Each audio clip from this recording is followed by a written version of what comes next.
రైతులకు జరుగుతున్న అన్యాయం గురించి గలమెత్తడానికి ఎల్పిగుంట మండలానికి వచ్చాడు. ఈ రోజు రైతులకు జరుగుతున్న అన్యాయాన్ని దృష్టిలో పెట్టుకొని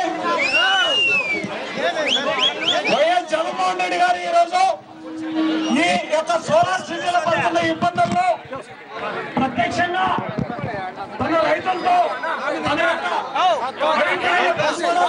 మరియు వారి యొక్క సాధుభాగాలను తెలుసుకోవడానికి వచ్చాడు.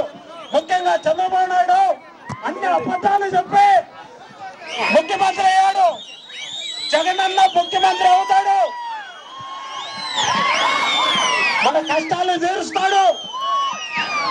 మీరందరూ కూడా అధైర్యపడకుండా 2019లో జగన్ అన్నను సీఎం చేసుకునేంత వరకు కూడా ఆ దేశంలో సైనికులు కష్టపడాలని ఈ సందర్భంగా తెలియజేస్తున్నాను. ఈరోజు ఎల్పిగుంట సోలార్ రైతుల సమస్య మీద వైఎస్ఆర్ కాంగ్రెస్ పార్టీ గత 2 సంవత్సరాలుగా పోరాటం చేస్తూనే ఉంది. గతంలో కూడా 2-3 సార్లు ఇదే వేదికగా మనం ఆందోళన చేయడం జరిగింది. కానీ ఇంతవరకు ఈ సమస్యకు పరిష్కారం దొరకలేదు.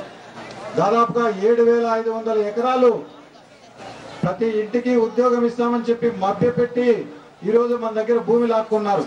కనీసం ఒక్కరికి కూడా ఉద్యోగం ఇచ్చిన పాపాన పోలేదు. కొన్ని కనీసం భూములకైనా సరిపోయేంతగా పరిహారం ఇచ్చారా అంటే అది లేదు. ప్రైవేటు భూములకి కేవలం 3 లక్షలు, అసైన్డ్ భూములకి 2 లక్షలు, సాగుదారులకి కేవలం కార్డుకు ₹1,00,000 చొప్పున ఇస్తామని చెప్పి అది కూడా గత 2 సంవత్సరాలుగా తిరిగిన ఆఫీసు లేదు. ఎంఆర్ఓ ఆఫీసు చుట్టూ, ఆర్డీఓ ఆఫీస్ చుట్టూ, కలెక్టర్ ఆఫీస్ చుట్టూ దాదాపు 1156 మంది రైతులు తిరుగుతూనే ఉన్నా ఈరోజు ఇంతవరకు సమస్యకు పరిష్కారం లేదు. మరి ఈరోజు ఇదే భూములకి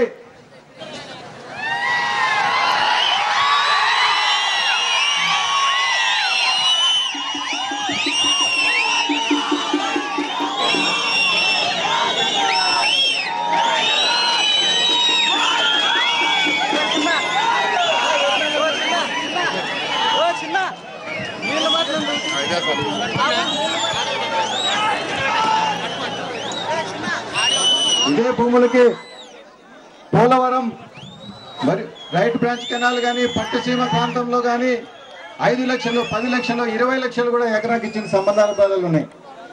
అత్యంత వెనుకబడిన మన ప్రాంతంలో ఈరోజు కేవలం ₹1,00,000 సరిపెట్టాలని చూస్తుంది ఈ ప్రభుత్వం.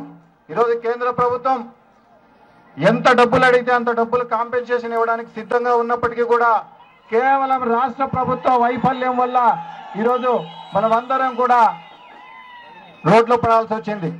అందుకే ఈరోజు మనందరి తరఫున జగన్మోహన్ రెడ్డి గారికి విజ్ఞప్తి చేస్తున్నాం, ఈ సమస్యకు పరిష్కారం చూపించాల్సిందిగా. ఆయన వచ్చిన ఆందోళన చేస్తేనే చంద్రబాబుకు కొంతైనా కూడా బుద్ధి వస్తుందనే ఉద్దేశంతో ఈరోజు ఈ కార్యక్రమాన్ని నిర్వహించడం జరిగింది. అందరికీ హృదయపూర్వక నమస్కారం తెలియజేస్తూ ముగిస్తున్నా.